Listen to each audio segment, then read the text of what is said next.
Welcome back to MetaMinds, where we are all about relentless self-development and consciousness optimization. And if you had a look at the last episode with Kiah, we talked about diet and plant-based eating, and we went into a whole bunch of different topics, as I'm sure you saw. If you haven't seen, be sure to jump back and check it out. It would have been last week's episode. Yep. But if not, but if you have watched it, we're about to dive into part 2, and we dive into some other spicy topics here. Yep.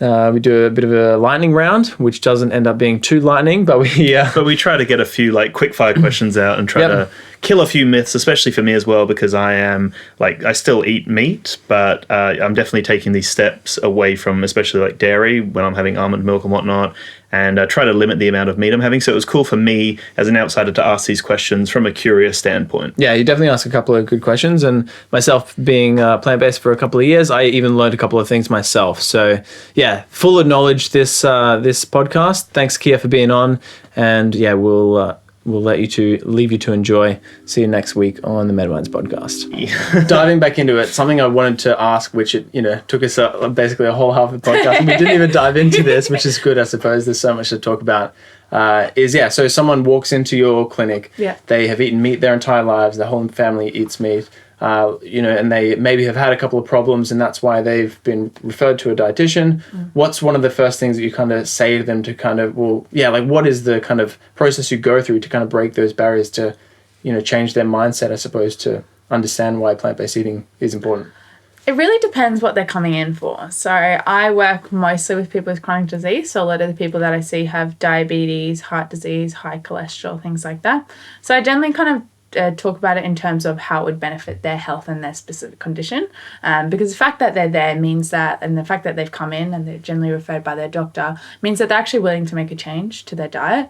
And like I said before, I don't like to push veganism on everyone as well.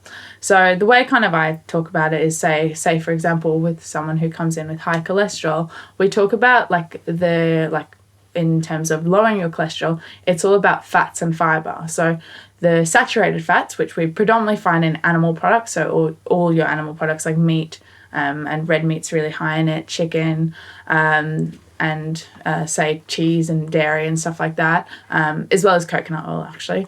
All those foods, they actually increase your bad cholesterol, which is a big risk factor for heart disease as well. And a lot of people don't want to go on medication. The way I kind of view medication sometimes in, say, cholesterol instances, medication will lower your cholesterol, but you're not actually addressing the underlying reason as to why it's going up in the first place. So what we talk about there is kind of what we can swap in terms of, reducing the amount of saturated fats in their diet, and focusing on increasing fiber. So fiber is very effective in reducing things like cholesterol because it grabs onto the cholesterol essentially and takes it out of the body. And we find fiber pretty much only in plant-based foods as well. So for them, I'd be educating them on, okay, you're getting quite a lot of saturated fats from these animal proteins that you're having. Why not let's try having some plant-based proteins, so some tofu, or, I generally don't go straight into tofu. A lot of people have no idea what it is, but mostly like beans, so chickpeas, lentils, kidney beans, and start to do some swaps like that. Educate them that, you don't have to go, fully plant-based overnight. You can do it, I always say start off by just eating plant-based lunches, and then even just educating them on, weighing their portions of meat and reducing it down, because a lot of people just eat 3, 4, 5 times the portion size of meat that we're supposed to be having anyway. Then also talking about other sources of fiber too, so fruits, vegetables and whole grains as well, and kind of getting them to adopt a majority plant-based diet. And then after a while, some people are really, really open to kind of adopting that fully if they're really enjoying it. And when they start to see the results, that motivates them more. So I have patients that have, dropped their cholesterol from 8 to 4, which is kind of like the healthy range, just by changing their diet as well. And they'll go back to their doctor, and the doctor will be like, oh, what medication are you on? And they're like, oh, no, I just changed that diet as well. Yeah, so beans. Yeah, and it's really rewarding for me as well, because I'll get a feedback from a few doctors that are like, you've changed this person's entire life. And I'm like, that's awesome, because that's my goal in life, is to help people. That must be really fulfilling. Oh, it is definitely. And look, you can't help everyone as well. But, you know, that's kind of how I put it. And I kind of educate them on, okay, this is the sort of foods that we should be eating. We should be trying to eat more plant-based foods. And, you know, there's a lot of research behind eating more plant-based diets. Whether or not they go fully vegan or not is up to them. But, you know, 9 out of 10 patients that I talk to, I'm getting them to eat more vegan food, essentially, because that's what they need for their condition. Like, there's studies that you can follow a low-fat vegan diet to literally reverse your type 2 diabetes as well and reverse your heart disease as well. So, you know, a lot of people are really highly motivated when they kind of have that health scare, unfortunately, though, to change their diet. I don't think, you know, there's quite enough. Like, I don't see as many people that aren't sick or like don't have chronic diseases. That prevention, though, is probably not there enough in our society as a whole. There's no, like, need to change or like there's no need to change. Exactly. So, you know, but sometimes they sometimes they do, and they just want to be healthier, which is awesome.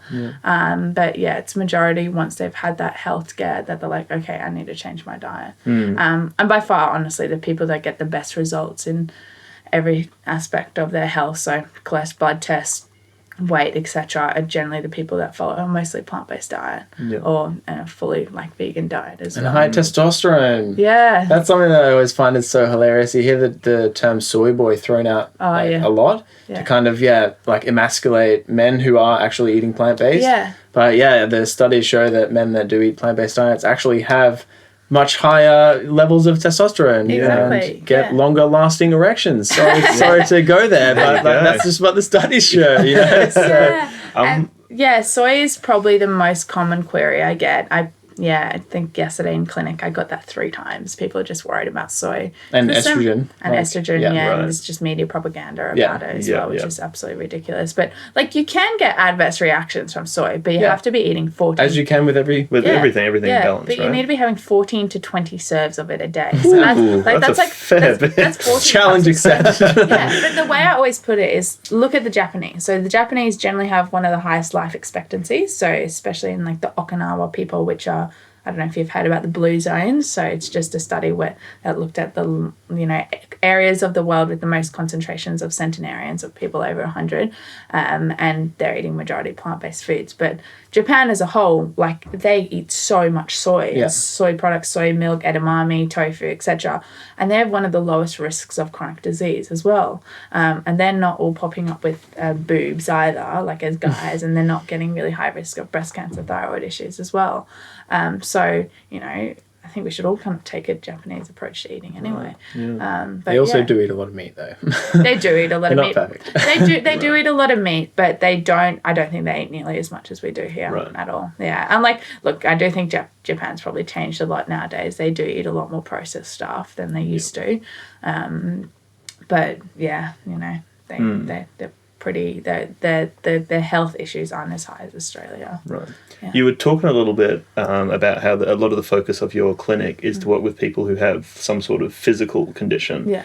And I've looked into the research of the cognitive improvements that you can have from going into that vegan lifestyle or into more of a plant-based lifestyle. So do you work with clients as well that will come in with, like, a mental disorder or you know, some sort of cognitive deficiency that has been improved from plant-based eating? I don't really see that as much, honestly, in my clinic. Like, I do get people that, you know, with depression, anxiety, and there is some research, and look, I'm no expert in gastroenterology at all, gut, but, like, I do know a little bit about it, about your gut microbiome, and, you know, that having a poor gut microbiome, and, you know, which is essentially the bacteria that's in your gut, affecting your depression, and essentially linked with depression and anxiety as well.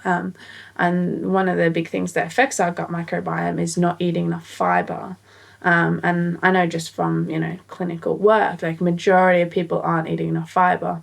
And that's kind of going back to the fact that they're not eating enough fruits and veggies and legumes and whole grains that fuel that gut bacteria there to promote its growth and promote its variety as well.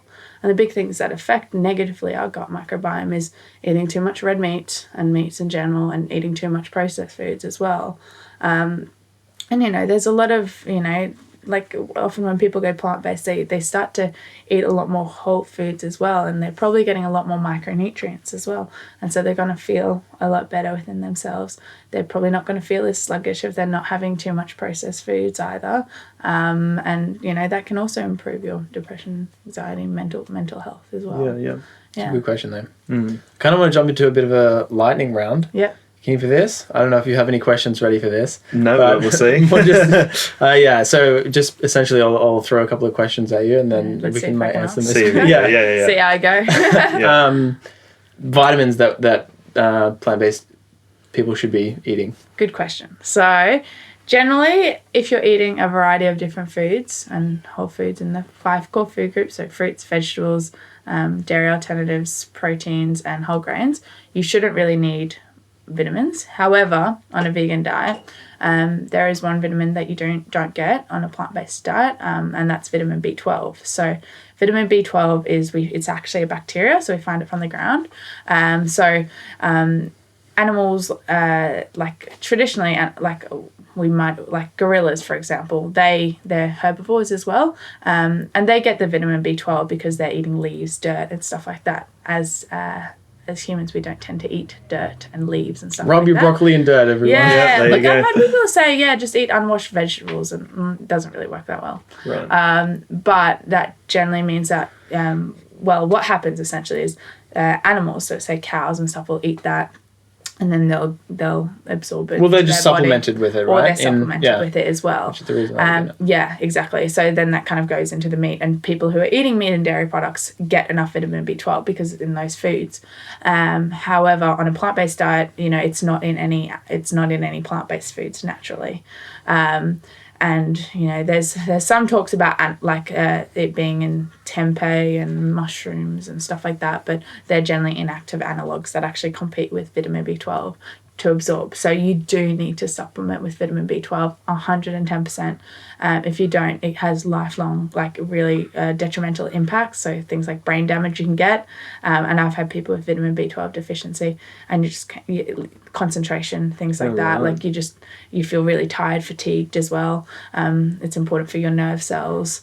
So 100% you have to supplement vitamin B12, and I generally say start as soon as you go vegan, because you're just it doesn't deteriorate overnight. It's something that can take a few years. Like one of the patients I had recently that had deficiency, he was vegan for 3 years, and then the only deficiency kind of came about in the last year. But it is something that, you know, is faster for some people, slower for some people. But that's a huge risk as well. And that's one of the biggest issues I see is people not supplementing that. You can get it in a few fortified products. So you can get it in some brands of plant-based milk. So like Sanitarium, you can get it in home brands generally. You can get it in Veggie Delight burgers, and you can get it in nutritional yeast. Although with nutrition, I love nutritional yeast. Yeah, but with nutritional yeast though, depending where you get it from, you don't quite know how much is in there as well, and the stability of it might not be as good as we'd hoped. And you have to have quite a lot of nutritional yeast as well. And these products, you generally need them 3 times a day. So that's kind of how people who eat meat have it, because they'll have dairy and meat or some sort of those products spread throughout the day. So, you know, I don't really encourage eating, you know, Veggie Delight burgers all the time. 3 times a day. Yeah, it's probably not the best for you, just for vitamin B12, so it's a lot easier to supplement as well. But like if you're eating plant-based milk and stuff like that, you know, you might be able to get away with it too. But yeah, that's a big one to supplement. Other ones are dependent on the person. So iron can, in some cases, there may be a need for supplementation. So with women, because we have periods where you do have a lot higher iron requirements than men. So 18 milligrams a day compared to 8 milligrams a day. And we get a lot of iron in our plant-based proteins. However, on a vegan diet, you generally need about 80% more iron as well than a person on an omnivore diet. So I think worked out it's like 32 milligrams a day. And like if you actually try to do that, it can be really difficult as well. Like you're eating foods. Pardon? Through eating foods. Like you can definitely do it 100%, but like for some people, especially when they start off doing vegan, it's very difficult. So it's just something that we like to routinely monitor. And some people, especially people like that struggle to eat quite a lot as well, there might be, you know, an option to supplement there, but I generally only say to supplement if you're deficient for that one. Omega-3s is also one that is worthwhile to, the research is a bit vague. So omega-3s generally come under alpha-linoleic acid. So that's kind of an essential fatty acid.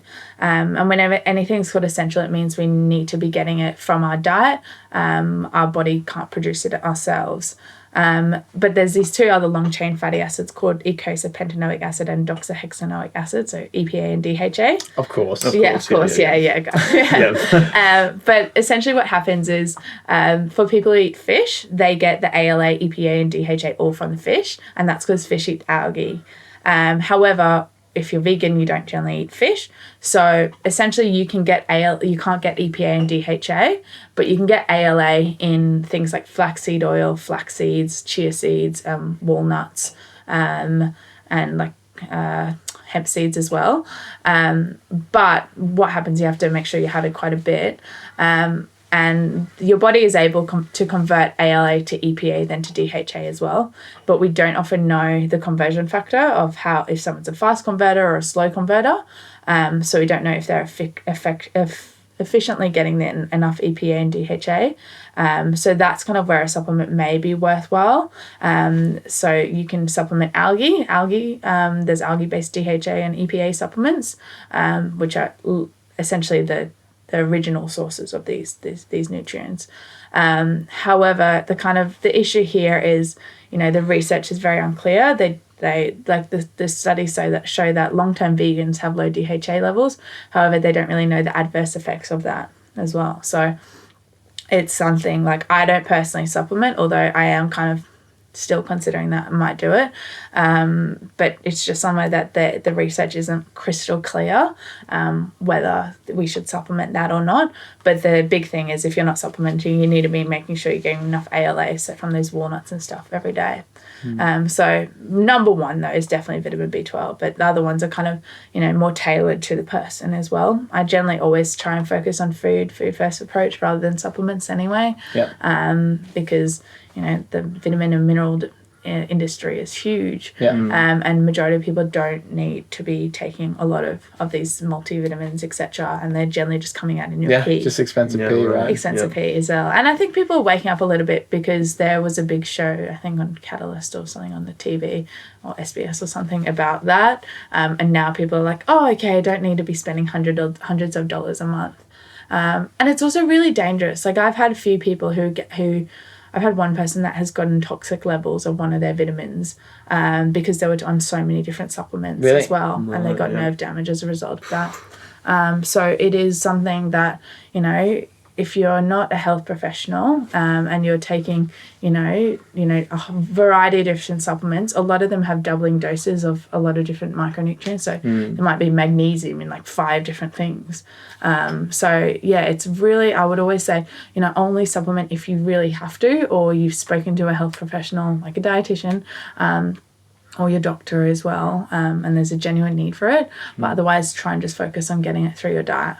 Right. It's funny because I went to a doctor last year kind of told me that, I was just there for something else, and I was like, hey, I would also love to get like all my levels tested for vitamins. I want to kind of see where I'm at with everything like that. And he's like, oh, we don't really do that, and it's a little bit harder to do. It's going to cost you a little bit of money, and kind of like pushed it away kind of thing. And that was really disappointing to me because I really would think that that's something that's very easy to see. But then he's like, oh yeah, so I can do it. But then I'll get the results and you have to come back to me. And I'm like, what is going on here? Why can't I just go into somewhere, see how much is, and figure it out for myself. So that was really frustrating. It is hard. And look, it's definitely something that we don't routinely supplement vitamin levels. It is pretty hard to get deficiencies of a lot of things. Things like vitamin B12 and iron, they're routinely always tested. But a lot of your other different things like thiamine, selenium, copper, they don't usually test them. The subgroup that we do test them in is the people that are getting weight loss surgery. So I work with a lot of people who are getting gastric sleeves, gastric bypass, which has a huge impact on your nutrient absorption as well.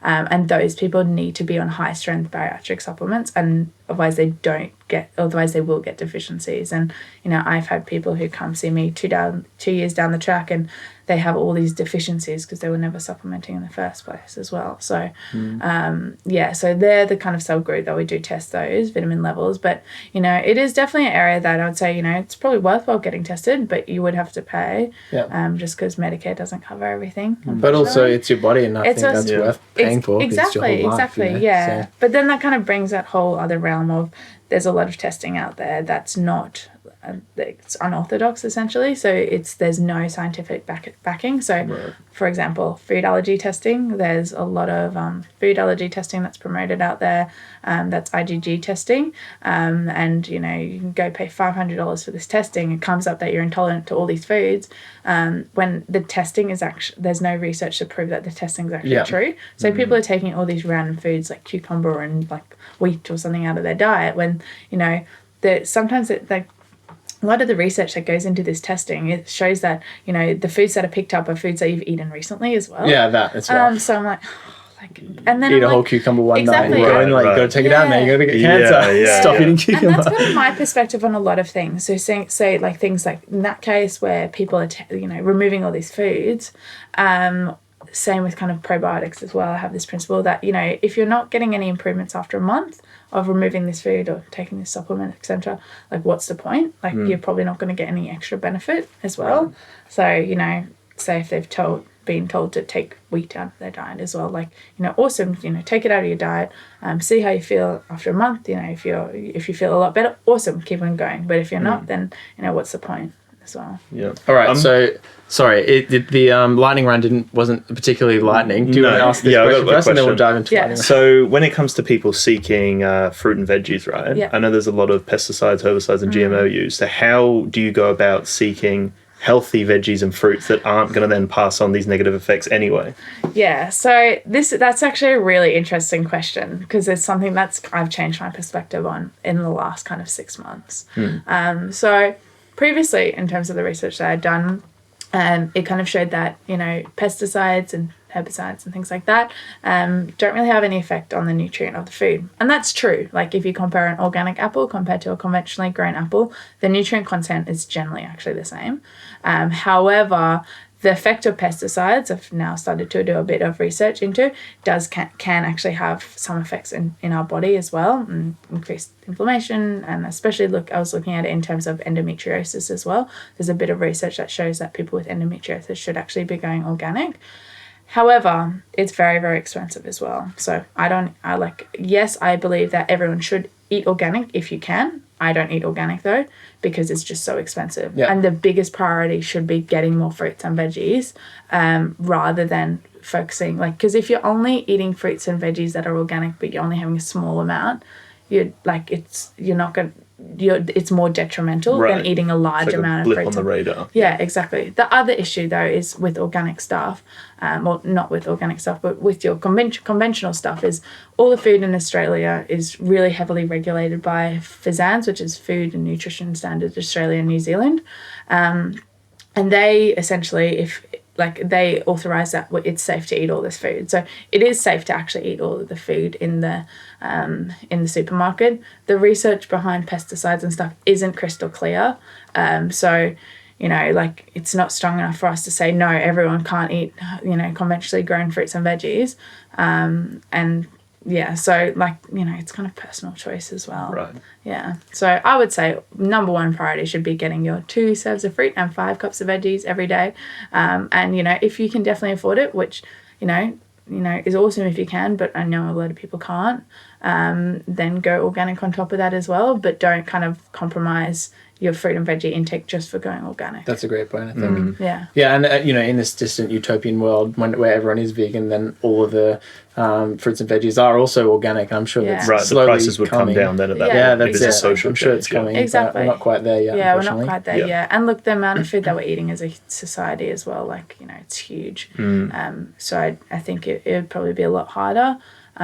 Because you lose a lot more crops growing things organic because you're not having those pesticides and stuff there. Yeah, take longer and whatnot. Yeah, exactly. But then you have to think about as well, the food does deteriorate faster because it doesn't have that stuff on. But then you look at the stuff on the supermarket shelves that's probably been sitting there for ages before it gets on our supermarket shelf. So many variables in it. So many variables as well. And like, in a utopian world as well, we'd all be growing our own food, killing our own meat if we're eating meat, and then, eating organic as well. That would be nice. But, I can't even keep herbs alive. So I don't feel like I have much risk. Yeah. All right. So let's try and do a bit more of a lightning round because we're running out of time. Okay. I want to get bigger in the gym. What's a couple of good foods that I can eat that will help muscle growth? Muscle growth. So big things with muscle growth is, so the first one is you have to be in a calorie surplus. So you need to be eating more food than your body's taking in. Second thing is protein. So if you're not having enough protein every day, it's very difficult to grow muscle. So the big foods to work on there are your chickpeas, lentils, kidney beans, tofu and tempeh, TVP as well, nuts and seeds. You also need to making sure that you're getting enough carbohydrates as well to provide the fuel for your muscles to grow as well. And after you work out, you want to make sure that you're having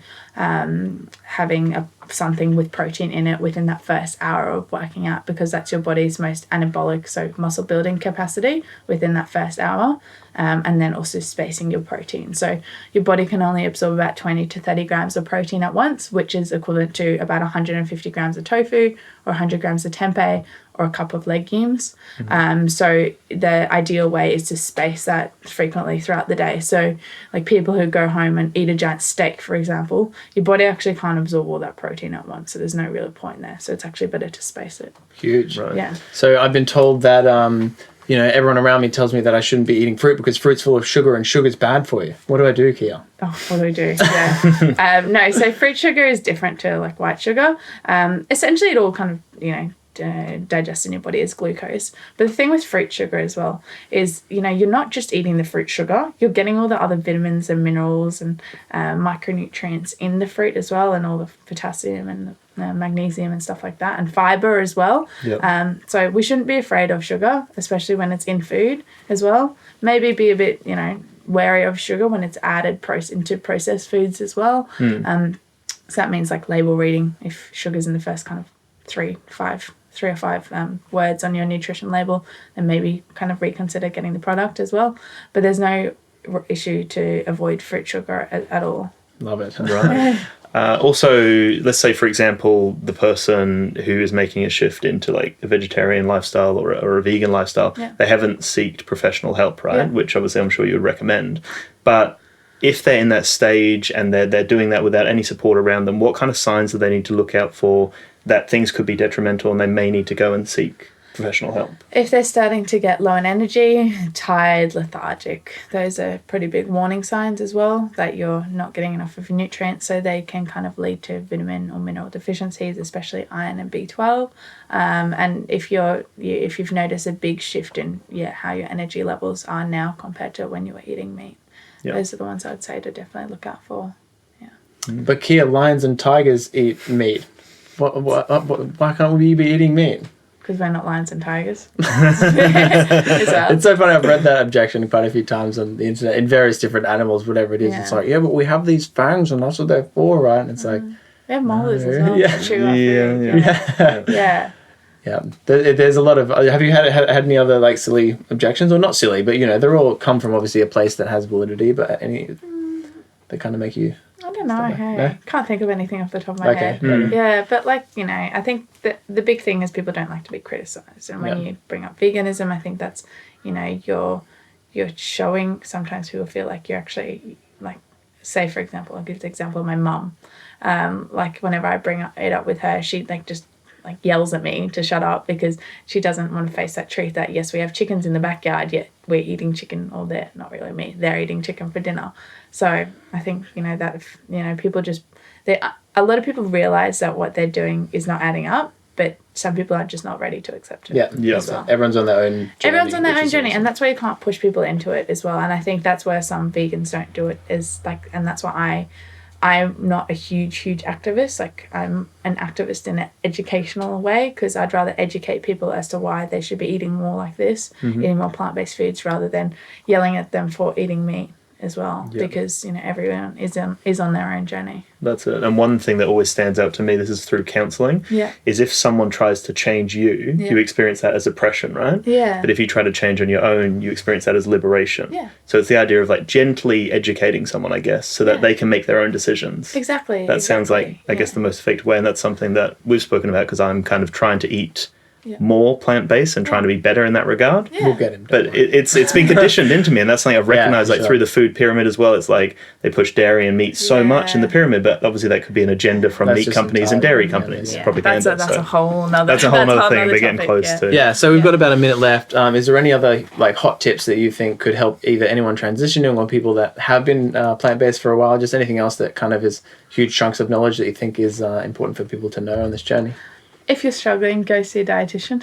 Like the big thing is, most people, everyone thinks they know what to eat because, everyone eats essentially. And that's what everyone seems to tell me is, I know what to do, but I can't do it.